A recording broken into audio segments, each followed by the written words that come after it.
The sugar daddies is calling me. Oh, not the sugar. Come on, y'all. It's time for a road trip. Let me tell you, first things first. I was supposed to get this done last week, but I was fresh off a cruise and did not feel like spreading germs. So I hit up Mimi like, Temporary, can we please reschedule this? And they was like, no problem. I made it safe and sound to DC, and as much as I hate DC traffic, it wasn't too bad on that rainy day. Baby, when I tell you I was fighting that cold like I was fighting demons, I made sure I had my tea. All right, let me quit yapping and get to our convo with Mimi. How long you been doing this? So mostly all my life, I told myself at 13 how to do makeup. Actually, I learned on YouTube because I was watching, of course, Jackie Aina, all of them, like Aaliyah J, like all the people that are known for makeup on YouTube and all of that are very popular to this day. They've been doing it for like 10 years or so. So it's nice to see really just them, because they were just especially Jackie, because she was doing a lot of makeup for dark skin. So I really liked seeing that because it would show me what I could wear. Even though they weren't selling it in the store, I was like, I can still do this. I just had to find new ways to do it, if that made sense. Or I had to just mix things together to get my shade, because I saw them do that. It was a shame that they had to do it, just mixing things together, like playing in it. It was something that I actually could sit and really just experiment with. And it's not like, okay, I'm tired of this, or oh yeah, I can get a little frustrated because sometimes the looks don't be given how you want it to give when you have it in your mind. But I feel like that's every artist, because sometimes it just don't always work out the way we want it to. Yeah, even if you trust the process, it's still like it's just sometimes stuff just goes wrong because you're just missing something. It's not really like what you're doing. You're just missing an element that you probably haven't learned yet, or learn how to do, or master yet. You just got to go back to the drawing board and just keep practicing. But I came from like a very athletic family, so that was very instilled of just like practicing. So I would just do it ad nauseum. Like I actually was committed to just looking crazy, because you're not going to do makeup right all the ways the first time. And then also making other people look crazy because you're trying. But I guess I just kept trying. So I was like, let me just learn. Because, I mean, in school, you're not going to always do it the right way. You're not always going to make an A. Yeah. Same thing. So practice. I have to just really practice, even if I were to sit here and go to someone else or teach myself. What am I still willing to learn this? But I was so committed on expressing myself in a way, because I met people who were very accepting of me and like really nice to me. And they also liked makeup. So when I found that out, we would all sit after school and just do makeup. And it was really nice because how you make friends. Yeah, it was how you make friends. And also it's just like, it was a time where, people were just on the internet for fun.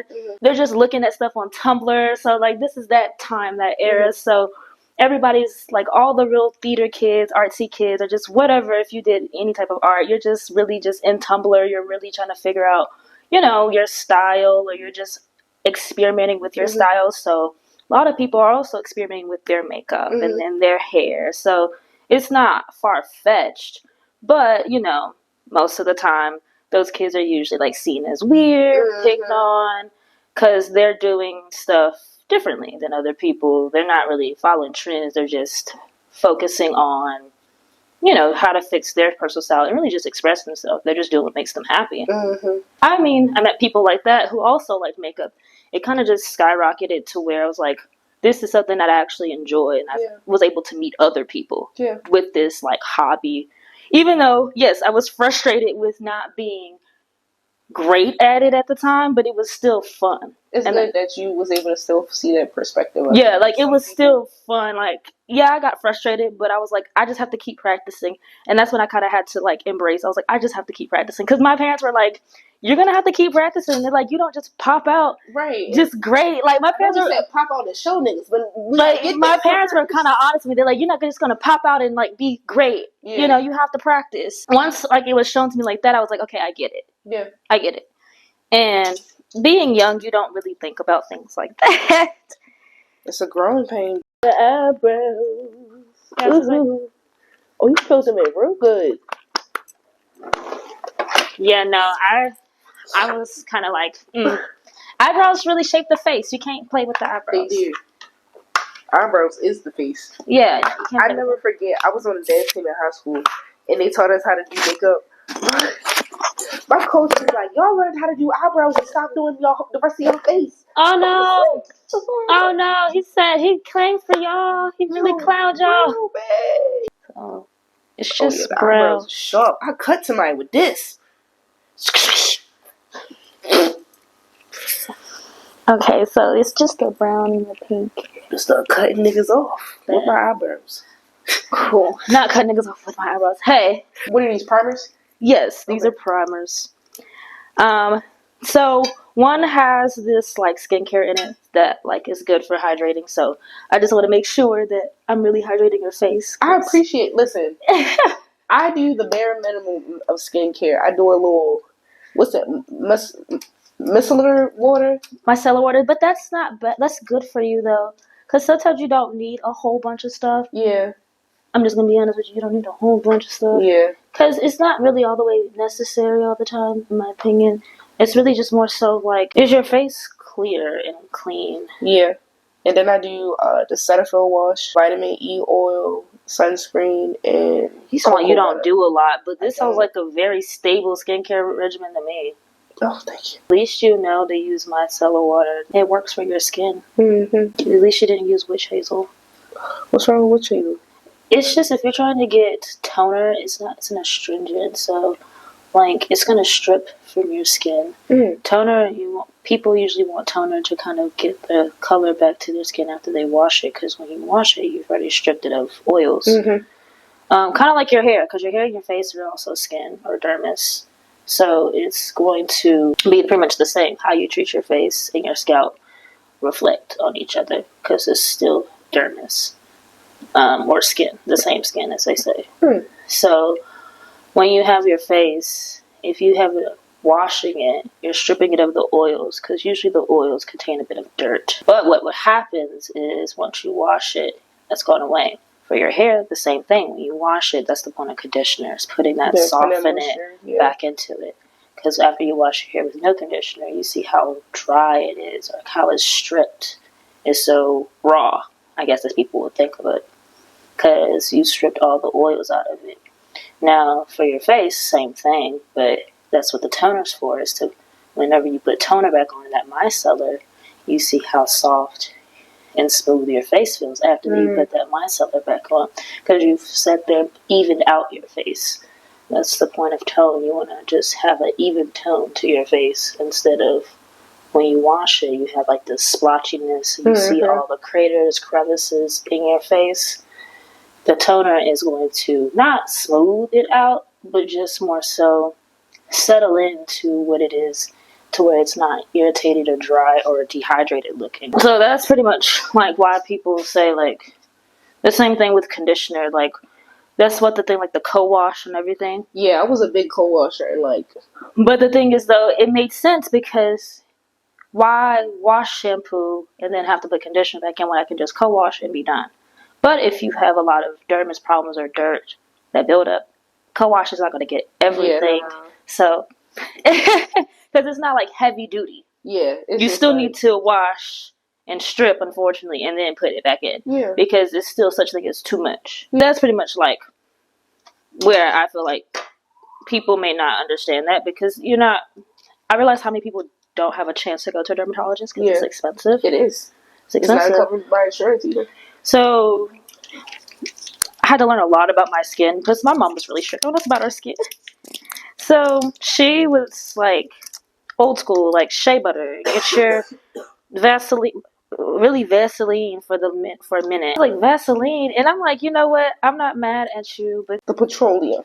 Yes, petroleum the jelly at that. Yeah, girl, and I tell you, but you know.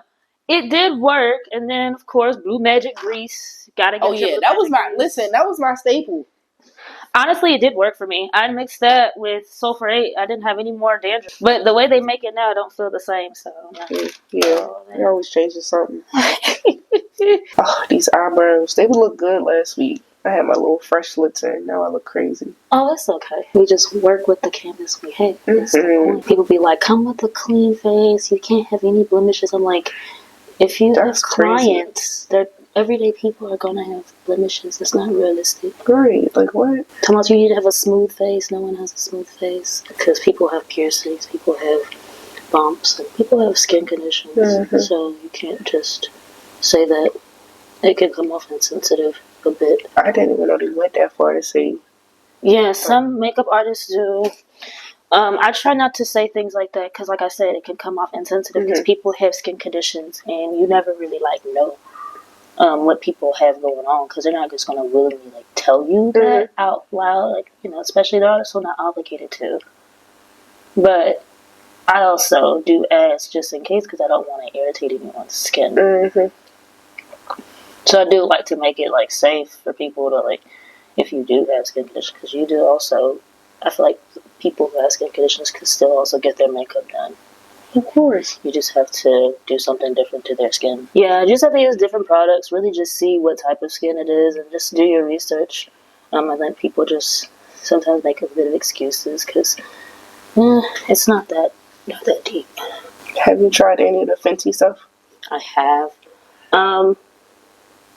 Only thing I would say is that foundation, it depends on your skin type, because I will say it's very specific.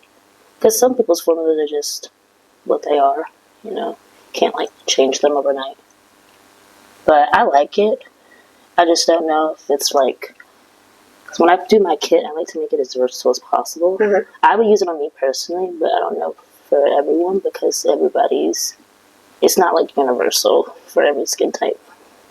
Unless you have the clients who are doing the actual skin prep, but I don't like to put that pressure on my clients to be you gotta have perfect skin in order to know, because we're just gonna do a different product. It's not that serious. I mean, you connected to the human that way.